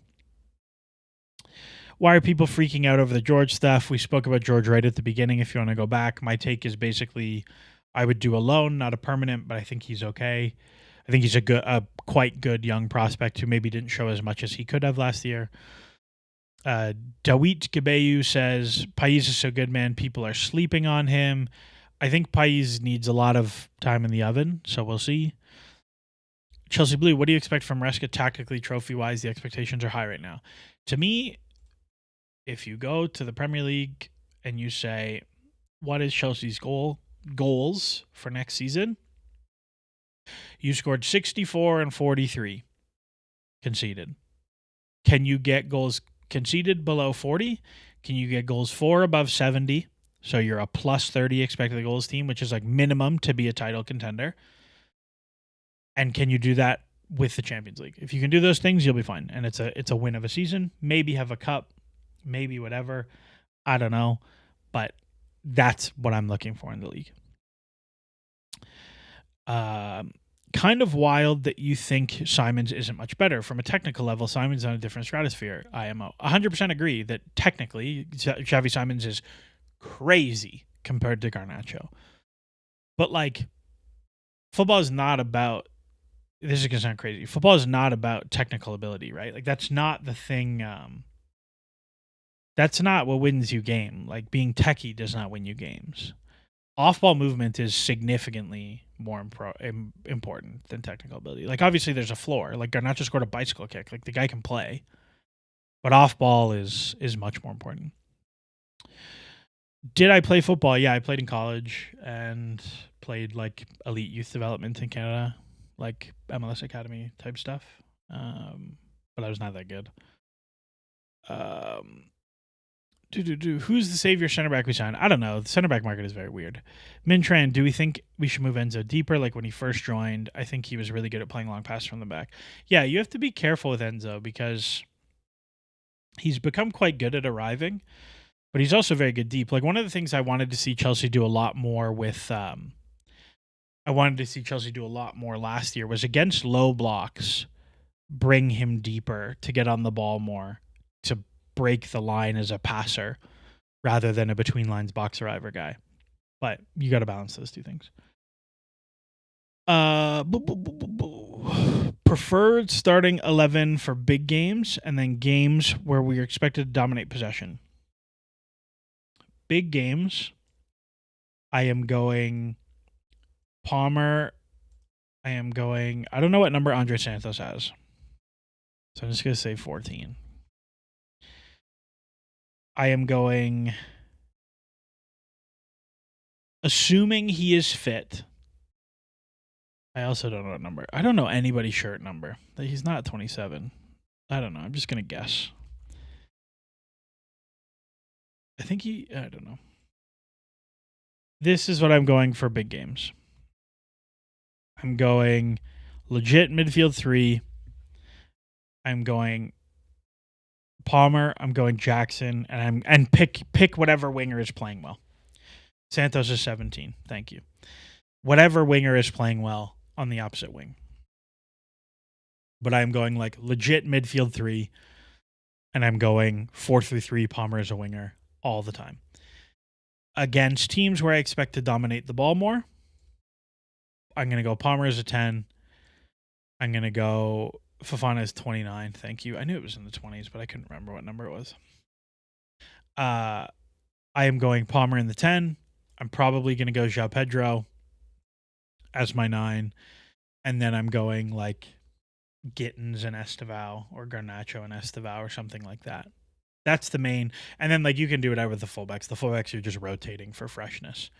But that's my thing. Palmer, winger, big game, or 100%. Point expectation for next season, I'm saying 80. My model, I've been playing around, has them at 71. And it won't go up. Like, I'm playing around with it a lot. And it just won't go up. So, my model has it at 71. My number is more like 75 in my head. But my model has it at 71. And I think my model is smarter than I am. So, it is what it is. With Gittens and Garnacho, do I think Enzo will be played higher? No. I think he'll play the same as he did last year. My issue with Betty Shelley has always been the brain farts. He seems like the type to peak later on. Somebody said, I remember a couple of years ago, people spoke about Betty Shelley as a generational prospect. Have we ever seen that upside at Chelsea? Was he robbed of it? When Betty Shelley's good, he's so good. I think it's like mostly the injuries. And he's like a little soft. Like he's definitely not as imposing as we expected him to be. 71 has them 4th in my model. Chelsea Youth asked, where does that have them finish? 71 has them 4th. It has these 3 teams are basically like even in my model, Liverpool, Arsenal, City at like 80, but it won't work out that way. But it has them all basically even on ability. And then it has Chelsea like comfortable 4th, like significantly ahead of Newcastle Villa, who it has more like 64, 63. So, which I think is fine. I think that's an okay season. If Chelsea come top 4 again with a better points total than last year, and you have a real Champions League run, I think you're really happy with that as a season. What do we need in the current team to make a 100-point team? So let's go look. Chelsea were 64 and 43. Let's go to the last 100-point team. 89. What were they this year? 91. I think the 100-point team thing is like a fallacy. Like, you should not be aiming for the 100-point team. It's happened like one time ever, and it was ridiculous. Like, I think it is an insane ask to try to get a 100-point team. But call it how do you get to a 90-point team, which is like you are a realistic title winner every year. You know what I mean? You need to cut your goals against down to the low 30s. You need to get down to the low 30s in goals against, and you need to get up from 65 goals to like north of 80 goals. You need to be a plus 45, plus 50 goal difference team to win the title, I think. How do you get to that number is the conversation. And so to me, you say, okay, if we go back to Chelsea last season and say, how do Chelsea get their goal difference down? How do they go from a 21 goal difference team to a 45 goal difference team, right? How do you do that as Chelsea? How do you make up 20 goals to be a title team, 25 goals? You just need way more goals in the team. So your striker group, so like from striker minutes last year, Chelsea got 12 goals. They got 2 from Neto as a 9, or I think 1 from Neto as a 9, 1 from Tyrique George as a 9, and 10 from Jackson. That's just not enough from your striker. So like between Jackson and João Pedro and Delap, like you need 30 goals or 25 goals. And that gives you half of the gap. And then you probably need like from the cavalcade of Pedro Neto, Jadon Sancho, and Cucu, Felix, all your wingers, like one of those guys also has to become like a 10 to 15 goal guy. Like you need to get 45 goals from just your attackers, 50 goals from just your attackers, right? And then you can get another 25, 30 from your midfielders and set pieces and defenders and all those things. But like you need to get 50 goals from the attacking positions, from the 38, 90s of those three. That to me is like how you get there on that side. And then on the other side, defensively, it's just like Chelsea still have so much room for improvement. Like they're still not great defending in transition. They can probably improve at center back a little bit. They can definitely improve it in terms of fullback health. Their set pieces defensively improved a lot, but they're still not amazing. That I think is the really weird thing about it. So like to me, it's can you improve your out of possession ideas to get you down from 43 goals to like 35? And can you just get way better in the attack and go from there? Should we sell Gusto, sign someone like Tino Livramento or Omar Halali? I don't know who Omar Halali is, but I don't know who Omar Halali is. But I would love Livramento, but I don't think you should. I think Gusto's like fine for now. I would sell if you get a good deal, but I'm not itching to do it. Sorry if you've already addressed, but how do you not have João Pedro in your starting lineup? He's clearly leading the pecking order right now for the starting position. I think he is in like the perception, but I don't know. I don't know. I we'll see. I still think Jackson is Chelsea's best striker. I understand the pecking order is what it is, but we'll see. We'll see what happens. Chelsea Youth asks a really good question. How do you reconcile the idea that they're looking at 2 to 3 points improvement per year in a linear progression towards title challengers versus football not being linear at the heart of it? And he's 100% right. Like if you look at teams who've got better, it comes in big jumps. It doesn't come in small jumps. And I think the thing is like you don't know when the big jump is going to happen because a lot of times the big jump happens from something unexpected. It's pretty difficult to add 20 goals of goal difference in a season. Like, it's not easy to do that.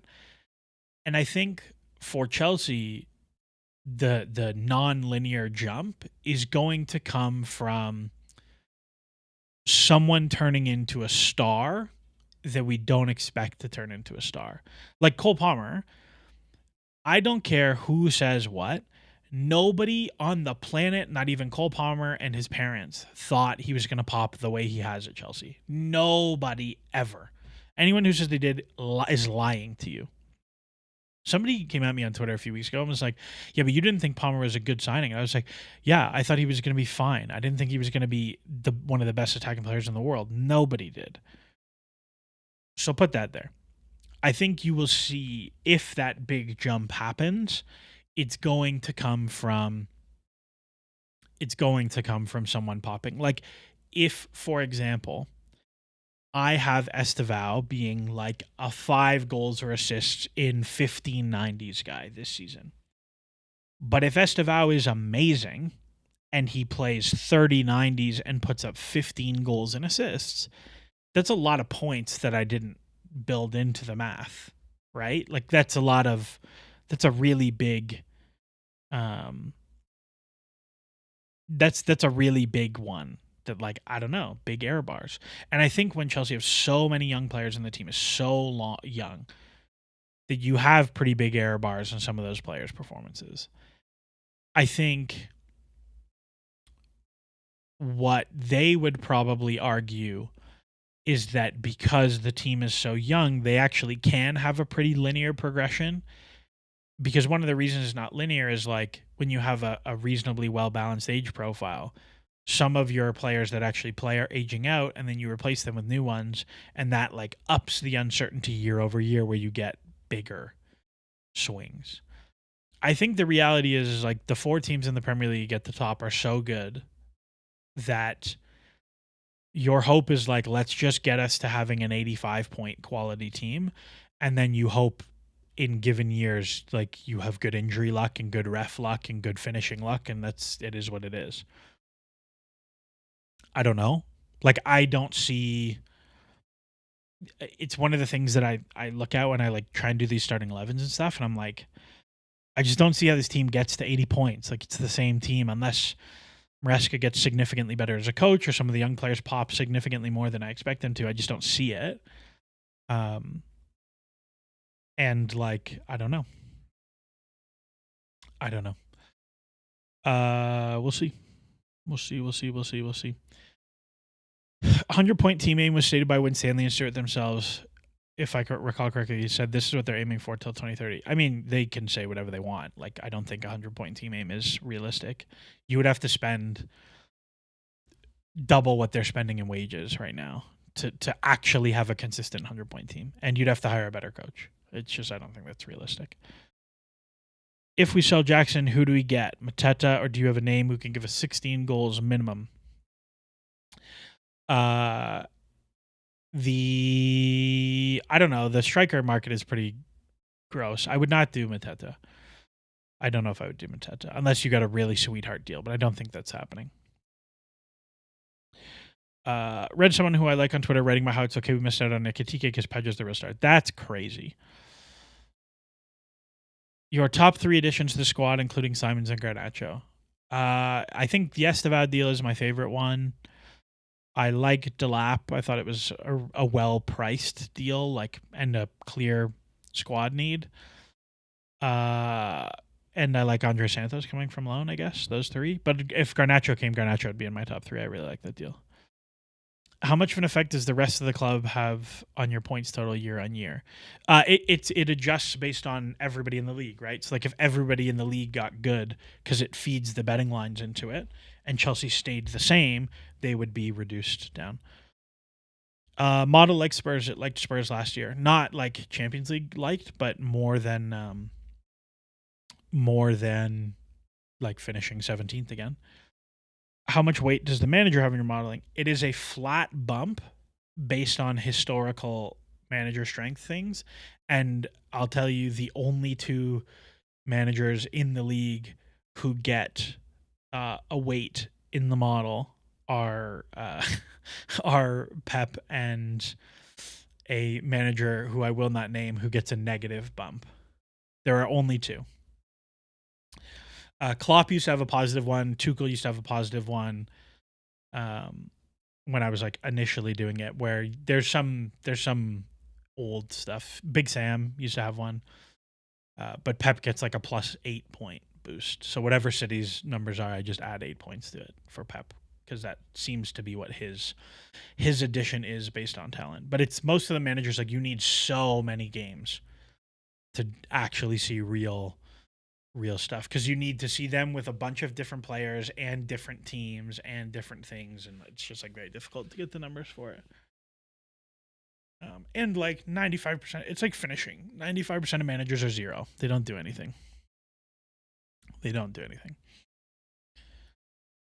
So that's fine. How many goals do I have Jackson, Delap, and Pedro scoring? 25 between the three of them. I don't know. Probably something like that. I think that's probably a little bit high, but we'll see. I will not be spilling the manager with the negative bump. I will not be spilling. It is not Graham Potter. There's only 20 names. You can think about it. If Tuchel had the squad, would your percentage on us winning majors go up? Yeah, Tuchel is legit. Tuchel's a very, very good coach. I think Tuchel would actually do some really, really, really fun things with this exact team. I think so frequently about how Tuchel would set this exact team up, and I think he would also play a 4-2-3-1, and I think he would play James, Fofana, Colwill as the back three. He would have Cucurella nominally be the width holder in possession. He would have Palmer, Caicedo. I think he would have Enzo deeper. Like I think he would do it. Like I don't think it would be that different, but I think the in possession ideas would be like very clean in comparison. Oh, there's a Kieran here. That's funny. That tripped me out when I saw my own name in the chat. I was like, I didn't type that. Okay, a couple deals because I'm not going to stay for 3 hours today. A couple deals we didn't talk about. Armando Broja is gone to Burnley for quote-unquote a valuation that meets Chelsea's ask. The Athletic reported something like that ask was 25 million. And then Fabrizio Romano said, I didn't say it's 25 million. If Chelsea got 25 million for Armando Broja, they need to be investigated for financial crimes because there's just no way that Burnley are paying that. I would bet you it's probably something like 12 plus add-ons, like if you avoid relegation, if he scores so many goals, to go up to 20. I am happy to get off the Broja deal. It sucked post ACL. It's not his fault. I think his loans were repeatedly mismanaged. I think his development was like very poorly planned. And we're going to talk about this in relation to another loan deal that happened. But like Broja, if you go back and look, Broja scored a ton of goals in PL2, mostly by the fact that he is humongous and fast. It was not because he was like an amazing striker. It was because he was wham and was really, really strong and fast. He goes to Vitesse. He scores 10 and 20 off of 7 and 2. That's a really good loan deal. You're super happy with that at 18 years old. What you then need to do is another loan deal at a similar level where now he's going to score 20 goals. What happens instead is he gets fast-tracked to Southampton, where he scores 6 and 22. Southampton were really bad. The things he was asked to do at Southampton are not even a little bit representative of what he would be asked to do at Chelsea. He didn't do anything really there. Like everybody's like, oh, he scored 6 goals. Like I saw somebody say he was unplayable and he scored 6 goals. And I was like, those two things don't mean anything in the same sentence. What year did he go to Southampton? 21, 22. So I thought that was a very poorly chosen loan for him. and all his goals are in the first half of the season, and then he scores like none from March. His last league goal was February 9th. Like, that's always good. So I thought that was a very poorly chosen loan for him. And then after that loan, they're like, actually, come back to Chelsea. And it was like, why? He needs another loan. And then he tore his ACL, and then he comes back, and then he gets a weird loan to Fulham where, like, clearly they're not going to play him. And then he goes to Everton and gets injured and doesn't play. And it's just best for everybody to move on. I think, let's call it 15 million is a pretty reasonable fee for him. I hope it works out for him at Burnley. I think that's a weird move for him. I probably would have gone championship and scored a bunch of goals, but he also made money. So what are you going to do? That's one. The second deal, Mark Guiu. That deal is done. He is going to Sunderland on loan. Now, I said I was going to say I didn't like that loan deal because he went to a bad team who was fighting relegation, and it was not representative of what he was going to do at Chelsea. So what do we do with Mark Guiu? We send him on loan to a bad team where what he's going to do is not representative of what he's going to do on Chelsea. I think this is a stupid loan. I don't think it's going to work out. Maybe it does, and he's great, and I look like an idiot, and I'll happily look like an idiot. No problem. That's great. But, like, I think Sunderland are going to be bad. I don't think they're going to stay up. Even if you look at the championship last year, like, Sunderland were not that good. Like, they were a +9 team in the championship. And yes, they've done a bunch of business. Like, if we look at all their transfers.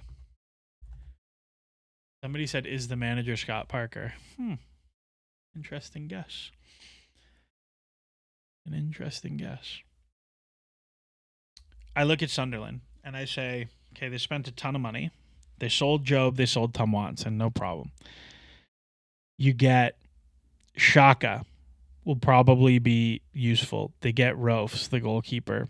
Okay. They get Noah Siddiqui from Belgium. They get Chemsedine Talbi from Belgium. They get Enzo Lafie, who they already had last year. They get Adingra from Brighton, who I think is useful. They get Habib Diarra from Strasbourg, who is interesting. They still have Wilson Isidore, who's like a useful striker, but maybe not a great Premier League striker. We'll see. I just don't see the world where they're like going to stay up. And if they're not going to stay up, then I don't think it's going to be a good time for him. Manik Dar says Guiu isn't getting playing time either. I think he might, but I just don't think it's a great loan. I would not be surprised if we revisited that in January and he was not there anymore, is how I will phrase it. So that deal is done. Paez has gone to Strasbourg. I'm excited to see. I would not have super high expectations for him. Give it some time. Let's see what happens. Penders is also there on loan. Give it some time. Let's see what happens. I suspect if I had to project, he will be about a league average Liga goalkeeper. Next year, perhaps a little bit worse, and that's okay for a 19-year-old. Do not expect him to come back to Chelsea the next day. Strasbourg also signed Joaquin Panicelli from the second division in Spain, and he scored on his debut, which was cool. But those two are also done on the loan list, which is okay. So again, I think Strasbourg will be fine. I think it's a good year for them. Felipe Cuello, the U23 coach, went to be an assistant there, which feels a little bit succession planning-y. I think that's going to be a tough one to. I'm very curious to see what Rosinho does because I think he's a legit very good coach, and I would be shocked if he did not have a Premier League job next season.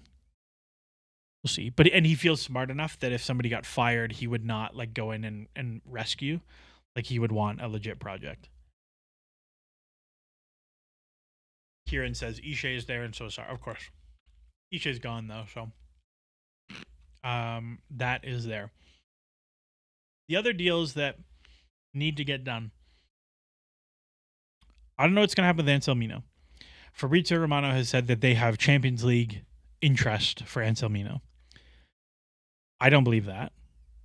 Unless it's like pretty terrible Champions League teams, but maybe it is. But a loan where he's going to play a ton really matters. I, again, am annoyed about him and Penders and Paez, where all of these guys went to the Club World Cup. And like, okay, there probably is value in that experience. But you know what else is valuable? Them going to preseason with the teams they're going to play for. That probably matters more. So that's there. Wiley is gone on loan already. So I can remove you. He's at Watford. I don't care. So that's something that you got to figure out. Gilchrist, it sounds like, is going to be sold. I don't know if Chelsea Youth has anything to tell us about Gilchrist, but I suspect that deal will, where he goes, I don't know, but I suspect he will move permanently. I don't think he'll go on loan. George, I think, will end up being loaned. I think Achimpong will stay. And I think that's kind of all the ones that we're mostly worried about. Jorgensen is staying. Disasi and Vega, we'll see. Vega, the big deal is now rumored to be Saudi because the Atletico Madrid one is off. Matt Law did a thing with the London is Youth guys and said, excuse me, said that the Vega to Atleti deal was like done, and then Hanko, the Czech center back from Feyenoord, went to do his medical in Saudi, and they locked the door of the building and didn't let him in. So he went to Atletico Madrid. Chilwell, I think they will end up having to buy out. But Vega, I think they will get a reasonable move at a good number for him. Carney is an interesting one. I don't know what's going to happen with that deal. Again, my bet is they want to move him permanently. We'll see what happens. I would bet they just try to fold him into a bunch of stuff. Dewsbury Hall, we'll see. There's like the Fulham interest, but again, I think they will try to move him. And Kunku, I think they will end up finding a move for him. Where? I don't know. Ugochukwu, I imagine they will find a move, but they will make a loss. And then Raheem Sterling, I think they will also have to buy out, the same as Ben Chilwell. Anyways, there are 2 minutes left until 2 hours. I will take any questions for the next 2 minutes. And then I'm going to eat this delicious pastry. And I'm going to enjoy the rest of my... I'm going to enjoy the rest of my time. Yeah. Actually, Ted Knutson just tweeted thoughts on Mr. Hato that I pretty much agree with. So he said, flashback to 22-23 and 24-25. So you got the two radars in here. So nice defensive action OBV, which is like similar to Davies. Good aerial win percent. Doesn't turn it over. Solid left back numbers. Really nice center back numbers, which you'd be pretty happy about. I think this is actually fullback, but first year fullback. 37 million is a lot, but if you had to buy one, feels like it would work out. I think you'll get punished at times in year one, but should be a great Champions League hybrid left back for a decade. I think it's a good deal. I was pretty happy with it overall.